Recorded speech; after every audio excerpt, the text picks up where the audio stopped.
Excellent. And here we go. You're a co-host, Renee, too. I just realized I'd forgotten to do that. Okay.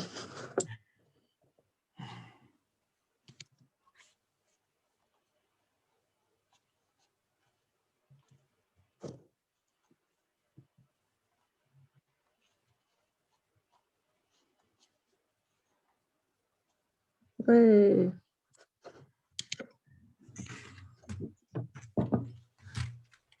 Okay, just waiting a few minutes here for people to join us. They're coming in quickly. Yeah. Excellent, very good. Put in a little welcome message.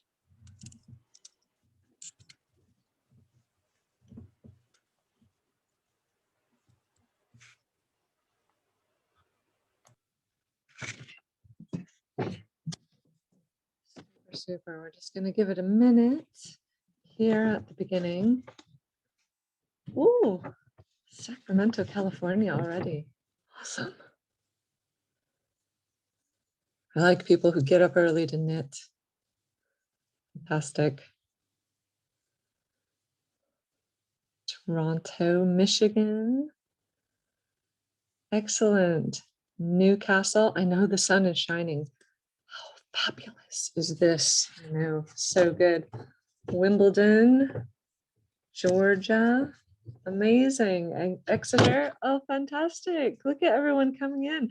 You know, one of the things we were going to ask you straight away was, where are you all? And I'm just watching this list of super international knitters coming to join us. How fantastic.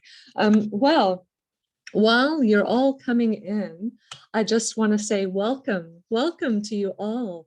Welcome to the very first cast on party from the Fibre Co. We are so pleased to have so many of you, sock knitters and sock knitters to be, hopefully, alike, to join our knit along. I'm Renee, and I am very much looking forward to knitting with you this month. Just a little bit of housekeeping at the beginning. For anyone who is not super familiar with Zoom, there are a couple of buttons at the bottom of your screen.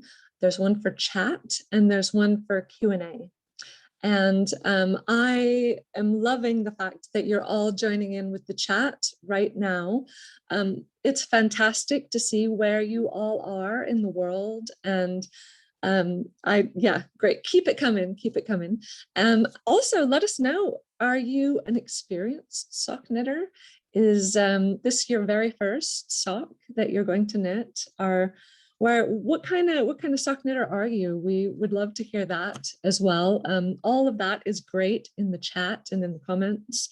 If, however, you have like a specific question that you would like to ask myself or Daphne or Kate, then please pop it into the Q&A and we will save a little time at the end to answer some questions. Let us know to whom you're specifically asking the question and what your question is, and hopefully we'll be able to get to those as well. So the plan today is that we're going to chat about all the sock things, all things sock related today. And if you have your needles and your yarn ready and you're feeling confident, please cast on. Kate is already casting on, and now is the time, you know, there's no time like the present for that. If, however, you feel like you need a little more help with that, fear not.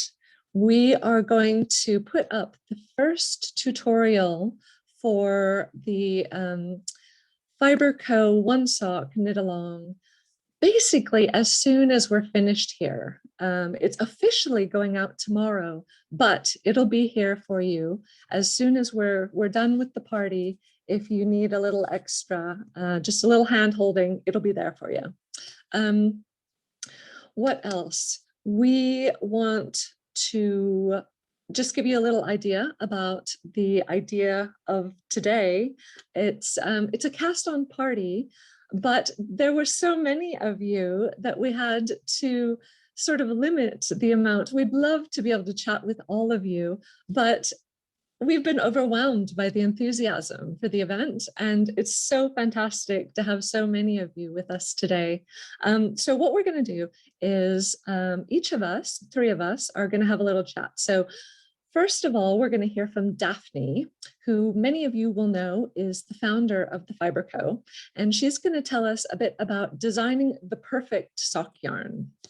And after that, we are thrilled to have world-renowned knitwear designer and teacher doing fake modesty in the background now, Kate Atherley, to tell us about designing the perfect sock pattern for that sock yarn. And then finally, I am going to chat a little bit about how it's going to work this month. So all month, we have the month of socks that we are celebrating. And I'm going to talk a little bit about how the knit along is going to work. And I'm going to talk a little bit about prizes because, you know, we all love prizes. And yeah, and then we'll have a few questions. So I think that that's all I wanted to say at the beginning here.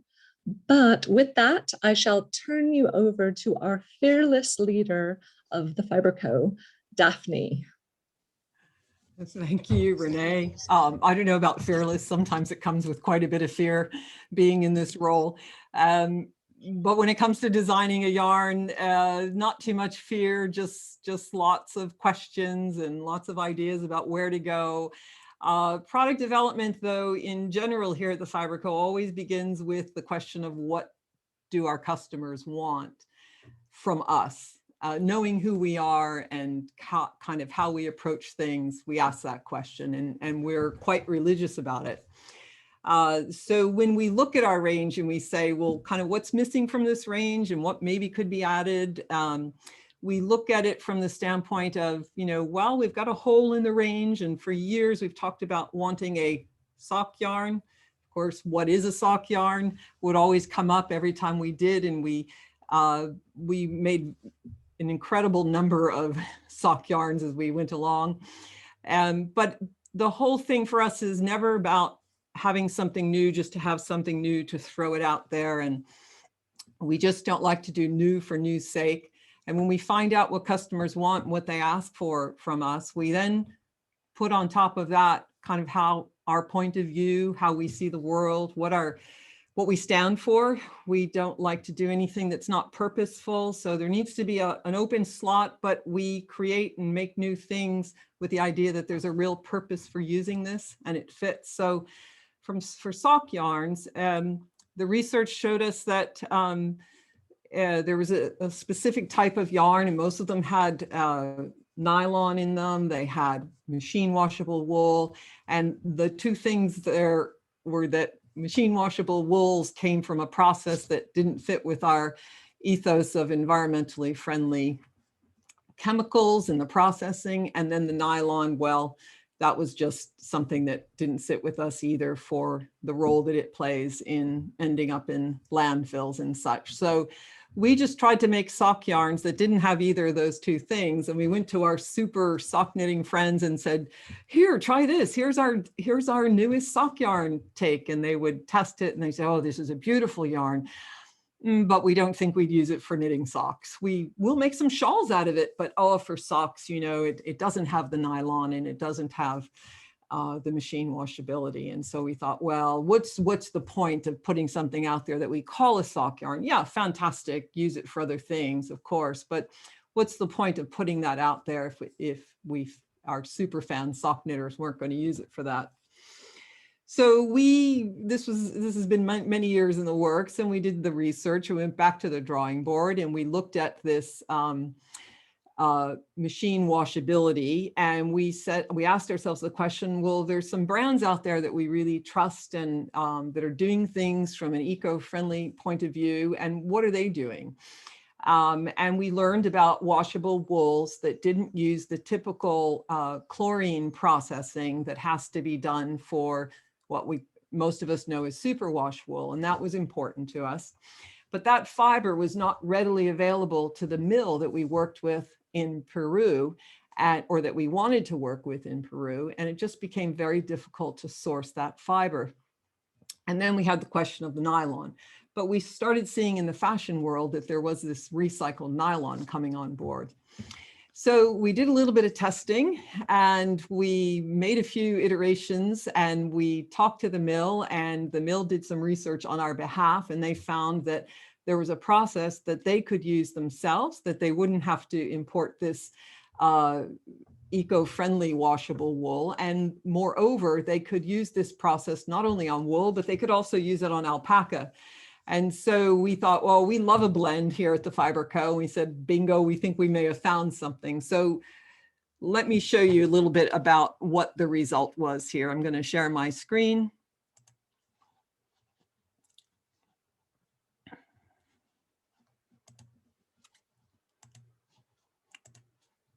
And jump ahead here. And what we ended up with was something that we're calling Amble. It is an eco-friendly machine washable wool. Well, what makes it eco-friendly and machine washable? First of all, it doesn't have the chlorine processing.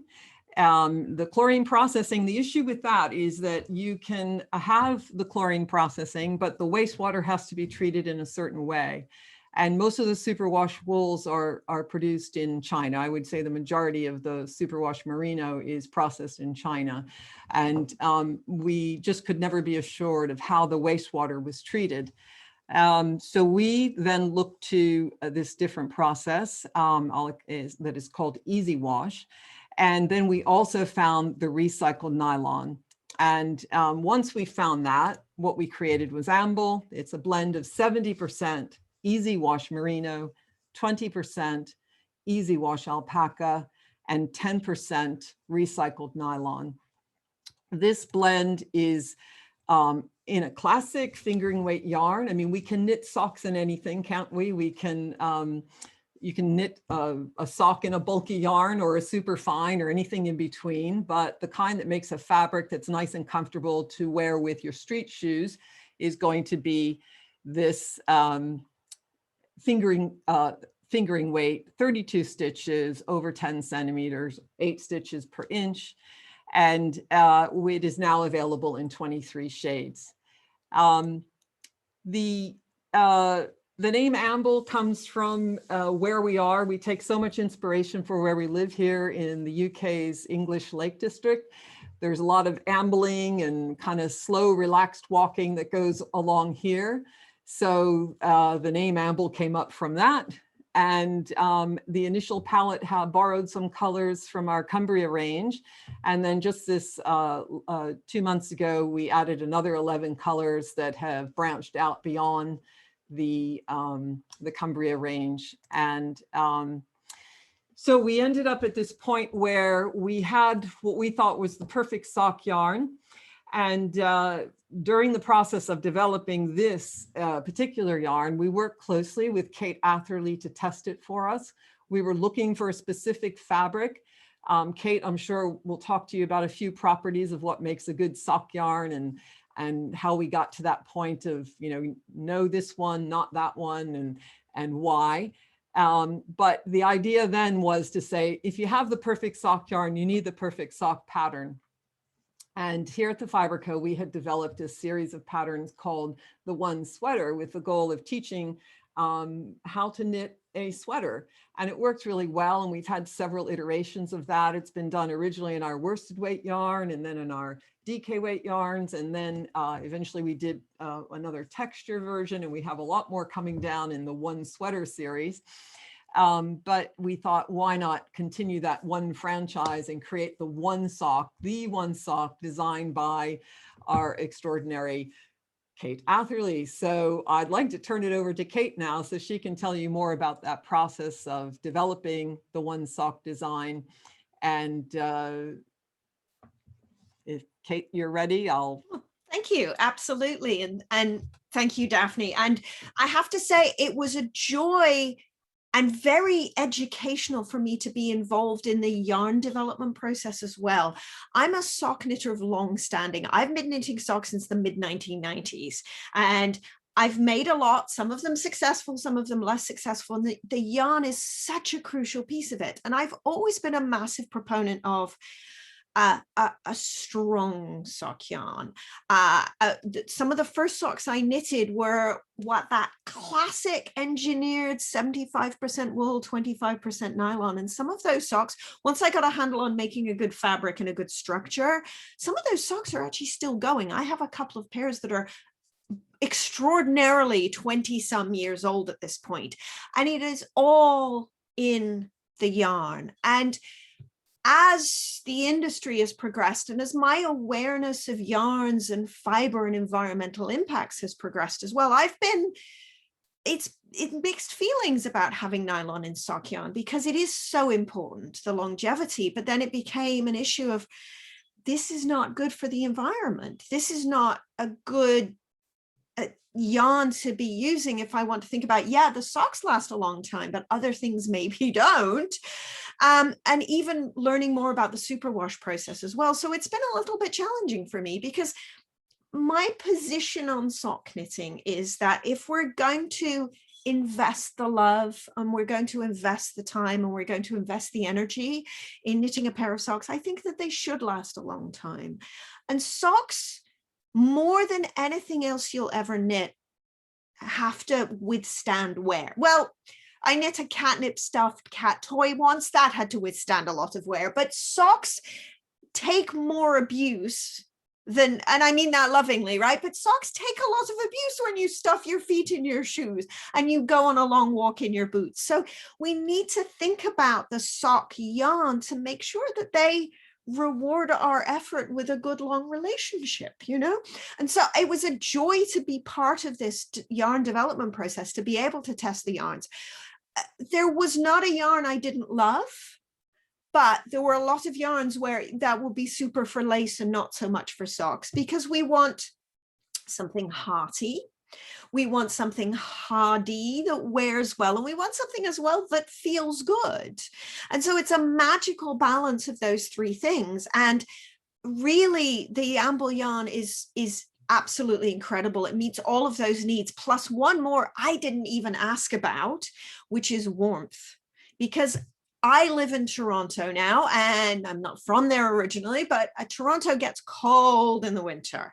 And what I love about having the alpaca in the sock yarn is it just adds that extra, I can now survive a Canadian winter level of warmth to the socks. But the brilliant thing about wool and alpaca is that it does breathe. So it's not just a winter sock yarn, it is an all year sock yarn. It absolutely is. And this is why I love the wool and the alpaca for sock yarns, because it breathes, it makes your feet comfortable, and it wicks moisture away. It really, I can't say enough good things about it. But let me talk about the sock as well, because these two things related.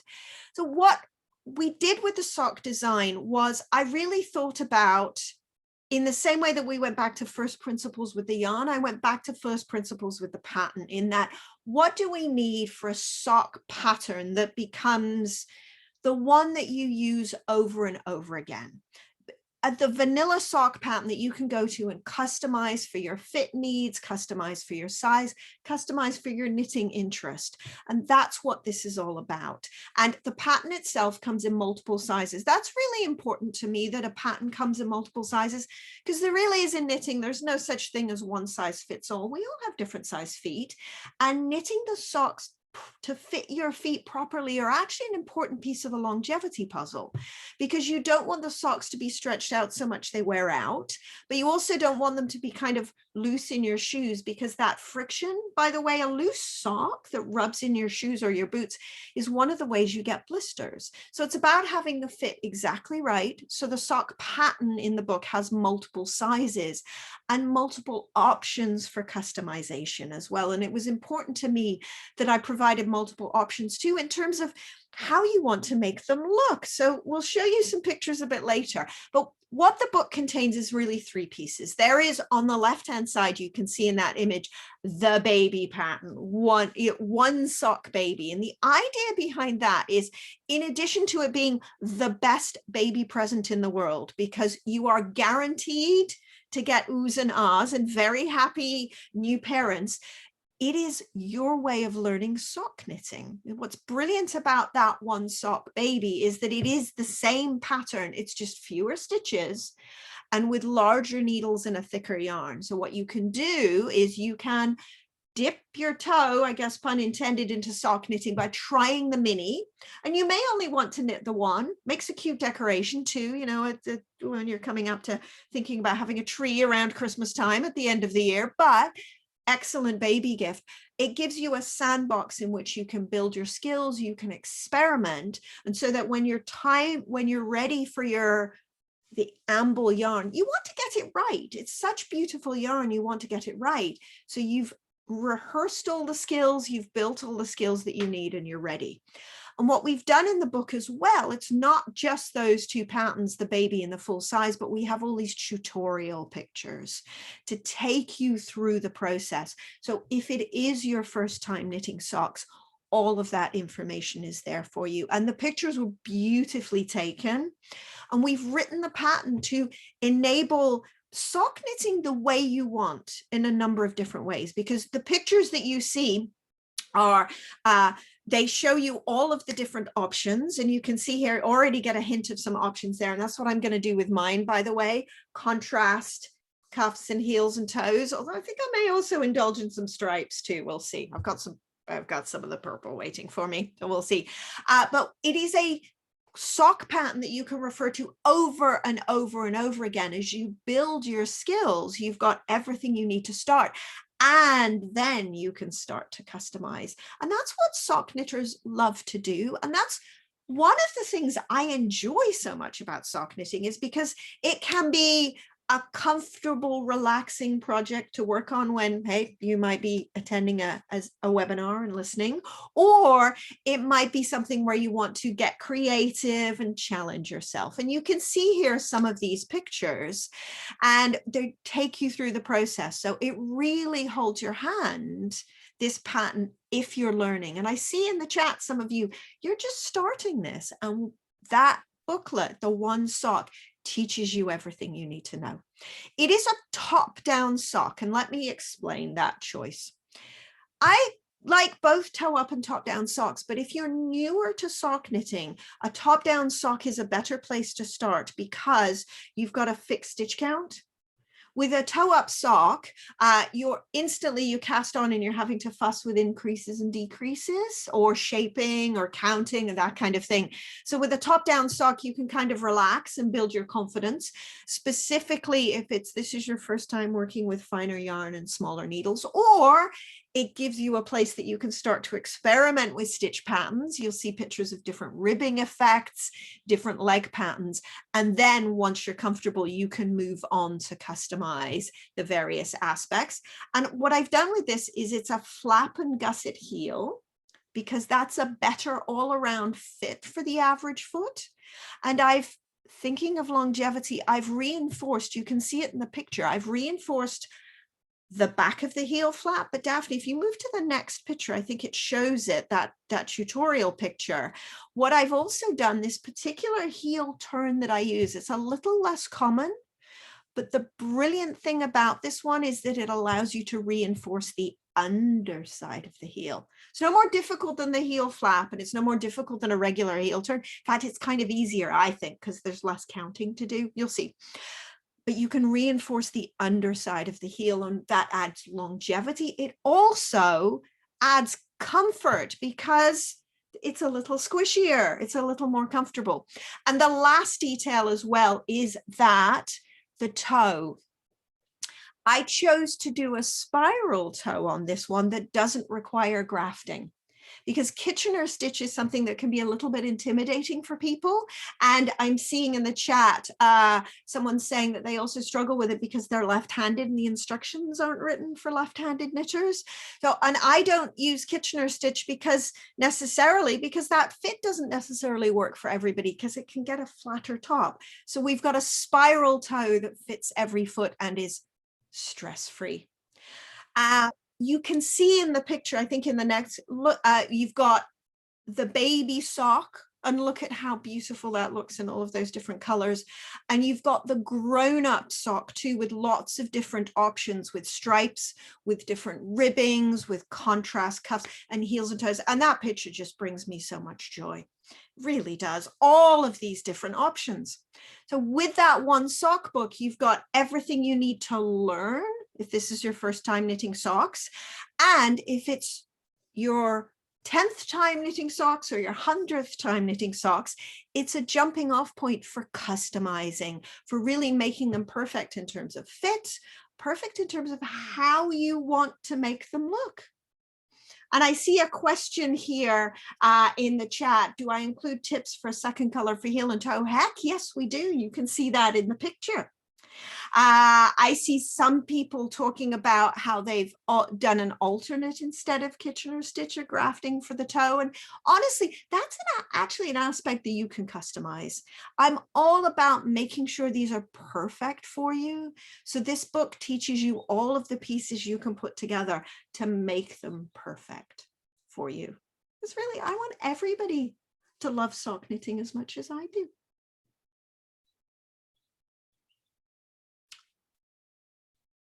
Are there questions? I'm just scanning the chat here. Are there questions that have come up in the Q&A or the... Oh, aha. I see a question in the Q&A about the needle sizes. So smart question, thank you. The pattern does specify 2 needle sizes. And I respect what Melanie is saying, that as a novice, it's an investment. Is it possible to work the rib on the same size needles? You can absolutely work the rib on the same size needles. Yeah, if you're just getting started, then use the same size needle for the rib. And let me tell you a little secret about the rib, because the rib is higher up on your leg. The density of the fabric matters a little bit less. We are concerned about making sure the fabric is nice and dense in the plain stockinette stitch portions where it will wear, but you've got a little bit of room for play, because unless your boots are really, really tight around your upper leg, there isn't going to be the same degree of rub or wear. So you'll be good to use that same size needle for your first attempt. And I'm seeing some other questions about how to get the book and the demos, the tutorials. So I'll let Renee speak to those. Now, Elaine asks a question, can these be made to fit a man's foot? Goodness, yes, the pattern has multiple sizes. So they have a wide range of sizes for all people, small and large. So you don't have to alter them. You just make sure you follow the right size for that particular foot measurement. It's already done. And in terms of yardage and yarn too, so what you can do, the mini skeins are brilliant. And if you want to use a mini skein, that's sufficient for cuff and heel and toe. And so if you've got a large skein, and one of these large skeins is absolutely enough to make a pair of socks for an adult foot. Absolutely on its own. If you start to bring in a second color for contrast, then what you can do is start to play with them. So as I said, I'm quite excited because I'm going to maybe do stripes with this. And then I've got some of the other colors, and I might do others. I'm going to mix it up. I'm going to start to get creative. But yes, and Daphne, thank you. There's 11 sizes for the full sock. So I think that should cover pretty much everybody in your life. I'm seeing another question about the sizing. How much negative ease do I recommend for a close knitting sock? I recommend for a sock about 10% negative ease. And let me explain what that means. We like to wear a sock so that it stretches to fit. It should stretch to fit a little bit so that it stays up on your leg, and so that it stays in place in your shoe and it's not moving around in your shoe. And again, as I was saying earlier, if it's too big in your foot, it's how you get blisters. It's less comfortable in your shoes and your boots. So the sock fabric should stretch a tiny little bit so the leg stays up and it stays in place on your foot. And typically that's about 10% negative ease. Now for an adult foot, that usually works out, because with an adult foot, we're in the range of about sort of 20 to 25, 27 centimeters around, sort of 8 to 10, 11 inches around for an adult foot. And so your sock you'd expect it to be in the range of about an inch smaller around, about 2.5 centimeters smaller around than your foot. So to give you an example on that, my foot is 8 inches, 20.5 centimeters around. And I like my sock to be just a little bit more than 7 inches, kind of about 18 centimeters around, so that it stretches to fit, but it's not stretching so much that it feels tight. And it's not stretching so much that I'm worried about the fabric wearing out. You choose your size based on that foot circumference. And this is explained in the One Sock book too. The foot circumference is measured around the ball of your foot. And what that does is that gives you a good sense of what size you'll need. And the foot length, well, that one's easy because it's just a knit to fit. You knit till it's the right length. Again, all of these details are given in the instructions. I'm seeing another question about the baby socks. And this is a smart question. With the baby sock, you do knit the fabric tighter. Absolutely. The Cumbria, when I'm using the Cumbria for a sweater, I would use a larger needle. I'd use something in the range of about 4.5 millimeter to 5 millimeter. Because with a sweater, you want a lofty fabric with a bit of softness to it. Socks, what I was saying at the very beginning, which is that the sock needs to really withstand the wear under your foot. Now, obviously, with a baby sock, you're not necessarily going to be worrying too much about them going hiking, but you still want a dense fabric for warmth. And so we tend to knit a pretty dense fabric for a sock so that they last a long time. Again, and perhaps this is just the Toronto perspective, but I've been to Cumbria in the winter. It's damp and cool. So, I'm from the Manchester area, 3 months, you've got some rain, your feet need to be kept warm. So what you want is a denser fabric. So just so it insulates better, it lasts longer, it feels better, and it keeps you warm. Are there other questions? Daphne or Renee, you'll let me know. I see Mandy says Mandy never knew there was so much to consider with socks. I don't want you to be intimidated by this. There is a lot of information about socks and a lot of things to know about sock knitting, and we put it all in the book. That's why it's not a 2-page sock pattern. It is absolutely a booklet with all of this information. So the information how to choose the size and the information about just making a nice dense fabric to make it wear. That's the objective of the book. I'm seeing another question. And so Renee, I don't want to jump here in terms of, maybe I'll stop. You let me know what questions you want me to handle. Yeah, so why don't we do it like this? I will chat a little bit about how things are going to run, and that'll give everyone a chance to ask their questions, and then you and Daphne can have a look at the questions that have been asked, and perfect. And then we can move on from there, make sure that we get everyone. Let's see here. Okay, so yes, so the knit along. The One Sock knit along, if we have a look at the next picture here, it's going to be run in 3 places, first of all. So we're going to be in Ravelry, we're going to be in Facebook, and we are also going to be on Instagram. We thought we'll pick somewhere and we'll stay there, but well, we're going to find out where you want to be and be there for you, basically. So we thought we'd go everywhere in this instance. On Ravelry, there is the Fibre Co Ravelry group, and there's a thread in that group. And people have already started posting and showing us the yarn. Some people have bought kits already and have been showing them off, and it's really fabulous to see. It's a great place to be chatty and help each other out. If you have questions, post them there. That's fabulous if you're into Ravelry. If you are not into Ravelry, we are also on Facebook. So we have opened up a new Facebook group, the Fibre Co Knit and Crochet group, I imaginatively called it. And at that place, you can do the same thing. You can post.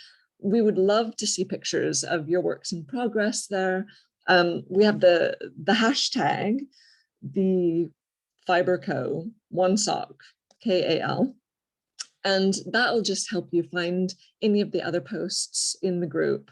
Hopefully there will be so many posts, it's hard to find, but you know, at the beginning here, we don't have too many just yet.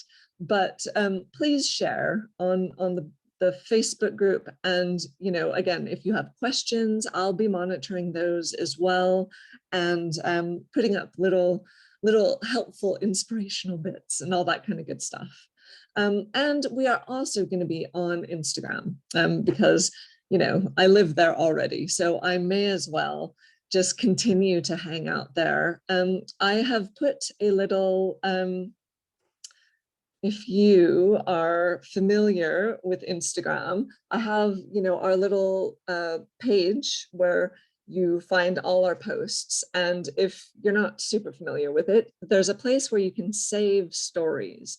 And there's one, the very latest little circle of saved stories here. And right now there's just the link to this to sign up for this, but I will be posting and making sure that the stories that you will want to see and, you know, aren't necessarily there at the moment, they're saved in that space. So you can always click through to our profile, click through to that one sock, KAL, knit along, and see anything that we've posted and think you might want to see there as well. So those are the three places that we're going to be, and that you can join us and hopefully see each other's works in progresses, ask questions, all that kind of good stuff. So today is our kickoff date, cast on today. And tomorrow we're officially putting up our first video tutorial, but it's a special secret for you that I'm actually going to put it up right after we're finished here, so that if you want to cast on, you absolutely can. And it's just a little bit of help. There's a series of 5 knitting tutorials I've made to complement the one sock pattern that Kate has designed and provided for us.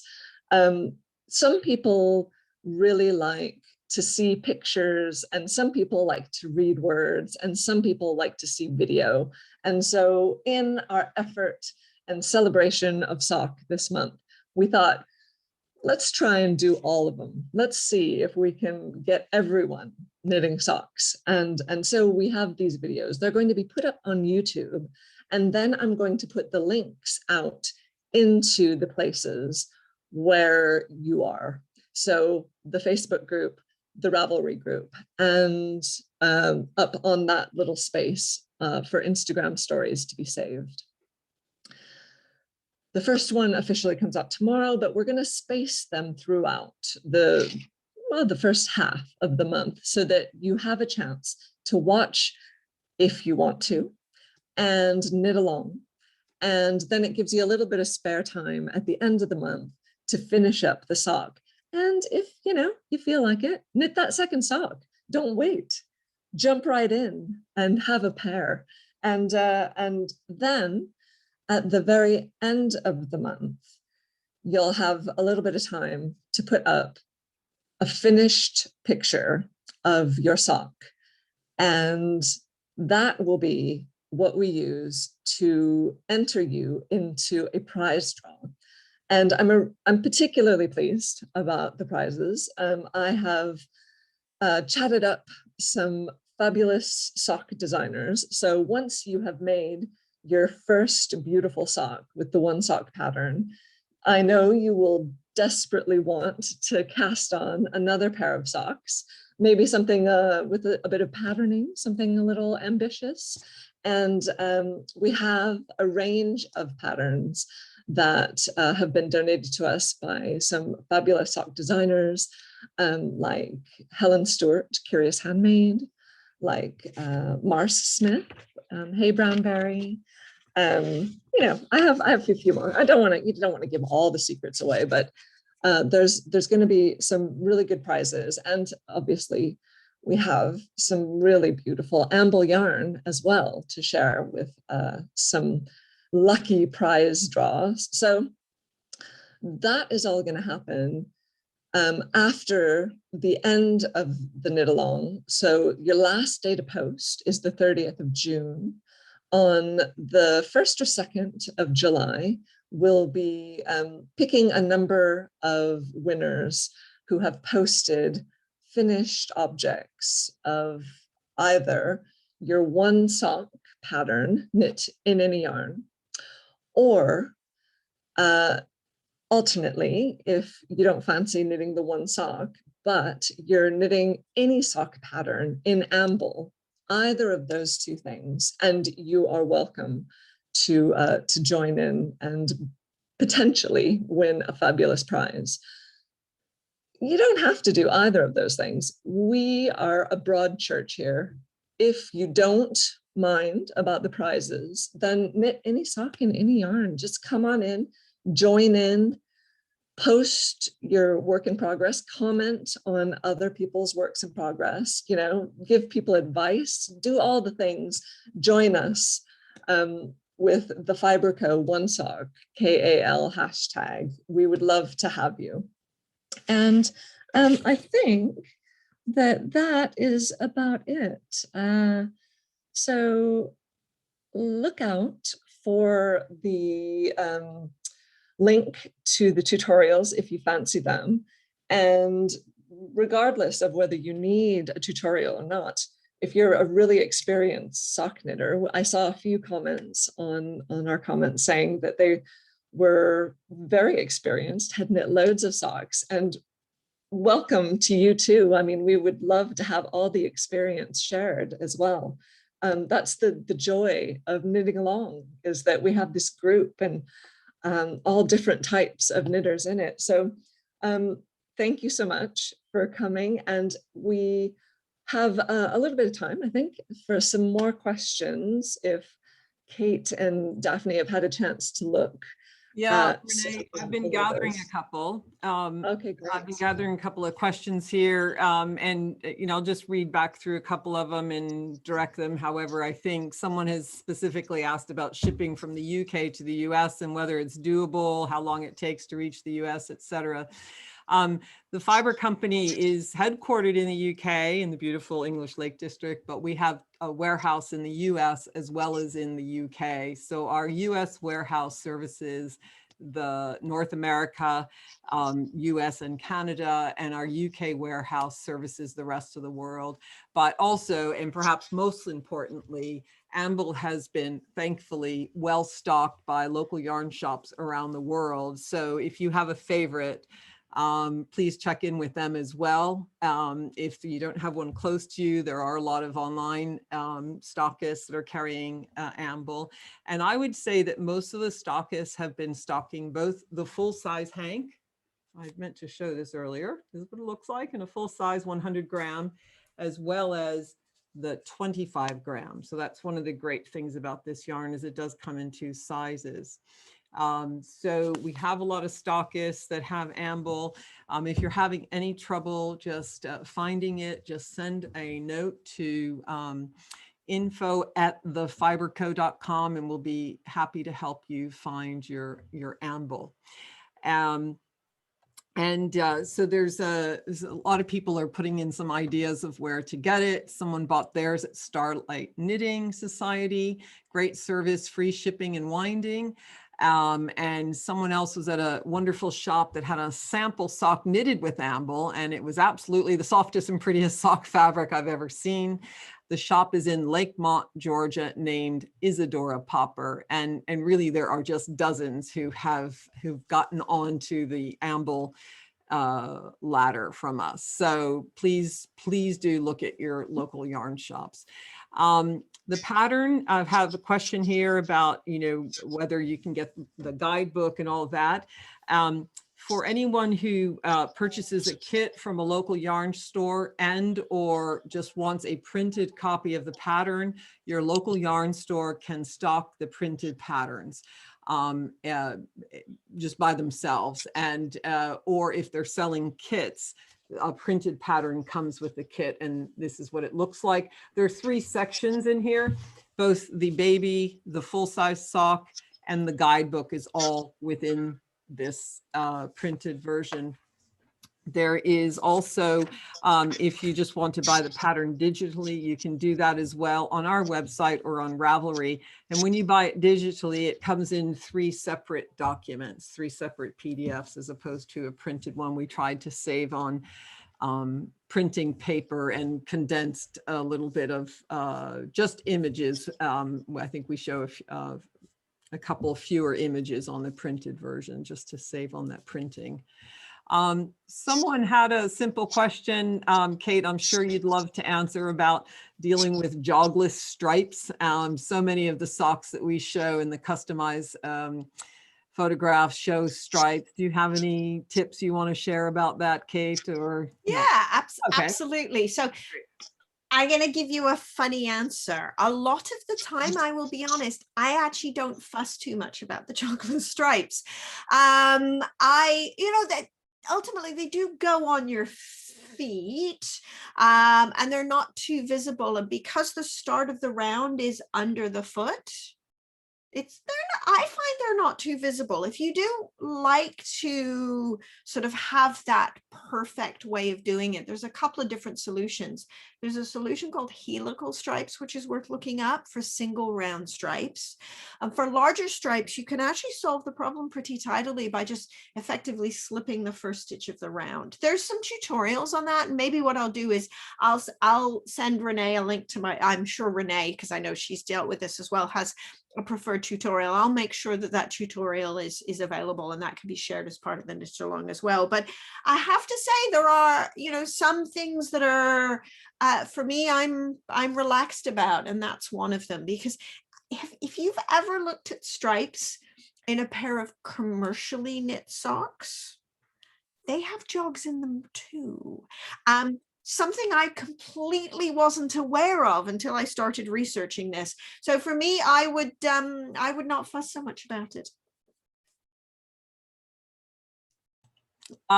Another question, not really jogless stripes, but can have a similar effect on the eye and not look so nice sometimes, is the laddering that happens with the double pointeds, or depending on how well you can tighten up.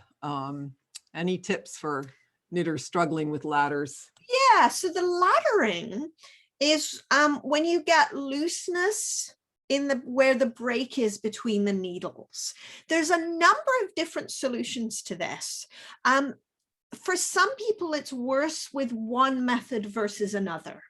And I see a question in the chat about using the magic loop method. I'm actually set up on the magic loop method here.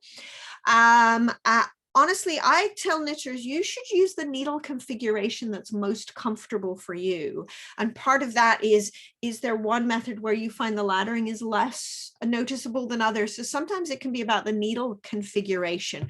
And it really is just about how close the needle tips get at the change. A simple solution is, and this is sort of counterintuitive in a little way, is always pull the second stitch of the needle really tight. It's not the first stitch of the needle, because that one's kind of limited by how close you can get the needle tips together. So there's that one, the yarn is just traveling a little bit further between the last stitch of one needle and the first stitch of another. The path is just a little bit longer. If what you do is when you knit the first stitch, yank on the yarn, make that tight. And then when you knit the second stitch, really sort of hoik on the yarn there. And what you get is that the first and the second stitch become really kind of close together. And then when you wash the socks, they settle themselves out. So again, sort of like the Jogless Stripes, for me, I don't like to make too much of a fuss about it. I find that honestly, pulling that second stitch tight gets you what you need. There are some other tutorials about that, and that's some stuff I'll share with Renee too. Make sure that that's available to you. But often a different needle configuration is the answer. And it's worth stating that the way the instructions are written is that it enables any needle setup. Some people love knitting with DPNs, some people love magic loops, some people use the new sock length tiny circulars, 2 circulars, the new flexible DPNs, which I rather adore. It really, the instructions let you use the needles you want so that you're most comfortable. Great, thanks, Kate. I have a question here about whether or not you have a preferred cast on, one that provides enough stretch to make a sock worth putting. Excellent. So I like the long tail cast on. And the way that you make that nice and stretchy is when, and oh, this is so tiny, you can't see it, but when you pull the stitches up to the needle, I essentially use my index finger to the tip of my index finger to space the stitches out. So when you're pulling them up to the needle, give them some breathing room, if that makes sense. Because what you want to do to make the cast on edge stretchy is you want to make sure there's lots of yarn below the needle between the 2 stitches. So you don't need to use a larger needle or anything, because that doesn't help. What you do is you just, when you're casting on, space the stitches out somewhat. The other answer, another cast on I like, is the one known variously as the twisted German or old Norwegian cast on. That's a nice cast on. What you're actually doing with that one is you're just adding a little bit of extra twist to the yarn that sits below the stitches under the needle, so that there's a bit more yarn there as well. We have a question here from Carol asking, are socks knitted in Amble yarn machine washable and machine dryable? Definitely not machine dryable. And for machine washable, the maximum temperature is 30 degrees Celsius, and that still should be on a gentle cycle. I would say the difference, and most people have had comments like this go, oh, this isn't machine washable. It doesn't feel dead as a yarn. How could the scales be removed? And I would say that the difference between the chlorine processing and the easy wash process, which by the way uses an oxidant, an environmentally friendly oxidant to remove scales, is that the chlorine really does strip that yarn right down, whereas the oxidant process removes enough of the scale to keep it from felting if it's handled in this way at the 30 degrees Celsius maximum gentle cycle. Definitely not machine dryable. So while it's not just the kind of piece that you throw in and have complete, carefree washing, you can put it in that machine. Just take care. You've spent a lot of time knitting it, and so this is just a way to have it be more convenient than a hand wash, but not as labor intensive as that. But it's also something you don't want to just heat right on up, because it will eventually, you'll reach a point where it will shrink. If you knit top down, do you have a suggestion about how to estimate how much yarn you have for the leg? Oh, what a good question. Well, I'm going to make a sort of a silly comment first. Of course, it depends on how long the leg you knit. So I would say you probably, if you use a little less than half, like you'd probably use 2/5 of your total sock yardage to knit the leg, and kind of about 3/5 to knit the heel and the foot and the toe of all of that. So a rough estimate, but hopefully that should help. But honestly, 100 grams of sock yarn is going to get you a pair of socks for all all but the very largest of adult feet. Absolutely. You really don't need to kind of be worried about that. And if you're knitting for very large feet, then this gives you an opportunity to add in. That's why these mini skeins are so brilliant, actually, from a design customization, also from a fit perspective as well. But honestly, the 100 grams is enough. But yeah, think about it as kind of about 2/5, if that's helpful. One of the things I was going to say about the yarn itself is that experienced sock knitters, those who buy the very typical sock yarn, that one that I was describing at the beginning, that is the perfect one for comfort and putting on your street shoes, will say, oh, this yarn only has 325 meters. There's not enough yarn here. And what they're referring to is that fingering weight yarns that are really called sock yarns, almost always you'll see have 400 meters and on the 100 gram skein. And that is for, usually some combination of wool and nylon, or wool, acrylic nylon, something like that. Now, how could it be that we still have enough to knit a full sock? We have engineered this yarn and twisted it and added enough individual fibers within the length of the yarn to make the perfect sock yarn, perfect by Kate's standards, because she worked so closely with us. We had one and Kate knit up and she says, oh no, this one isn't quite right. And I really don't think your average sock knitter is going to respond to this tension that we're getting. And it's not the right fabric.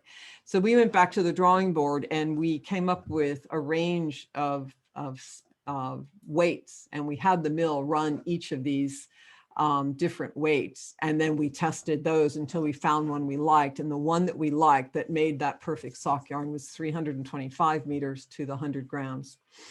That doesn't mean it's not enough to make a sock yarn. It doesn't mean it's not a sock yarn. It doesn't mean you're not going to get your 8 stitches to the inch. It's a combination of twists, the fiber types. Alpaca is less fluffy than merino, less crimp in the fiber.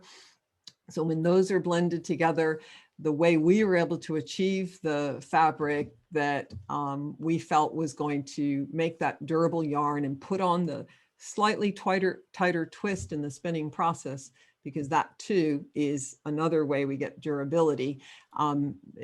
Sock yarns will often have 20% nylon. Ours just has 10. So we were able to get away with a little bit less based on the way we've engineered the sock. So I just wanted to add that in because I know that that's a question that'll happen as well. The chat's been moving pretty quickly. I don't see anything else in the Q&A, but if there is anything I've missed, I don't know if Renee, you've seen anything, or Kate, you've picked up any other questions, or if you want to say anything else or any final words of wisdom. Well, I just want to say that for me, it was a joy to be part of this process and really exciting. I love the idea that we're launching both a new yarn that I think is such a positive in so many ways.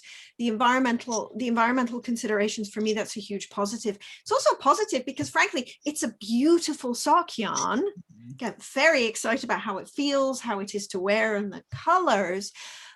But I'm also excited by the idea that we're launching new sock knitters. Yeah. Because this sock knitting is such a fun type of knitting, because these are wonderful gift projects. They're fairly quick knit compared to a garment. We make them for all our friends and family. And it feels really powerful to be able to knit a sock because you're keeping yourself warm, you're keeping your friends and family warm, and they're a super way to get experimental and to get creative with your knitting. Sock knitters are some of the most creative knitters, because once you've knit a few pairs, oh, let me change this with the color, and let me use my favorite ribbing pattern, and let me add this detail, and let me do this. So I'm so excited about the two aspects of this, and I cannot wait to see what results in the knit along. I will be following along with great interest. Oh.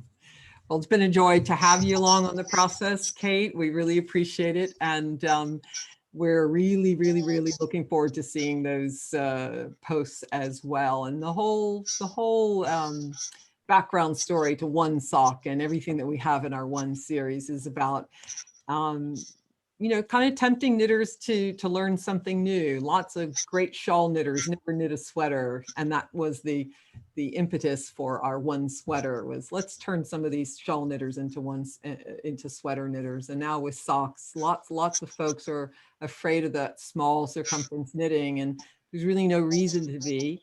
And join in with, you know, a few hundred of your best friends and learn how, and come and show us how you're getting along. We're just really excited to see what you do.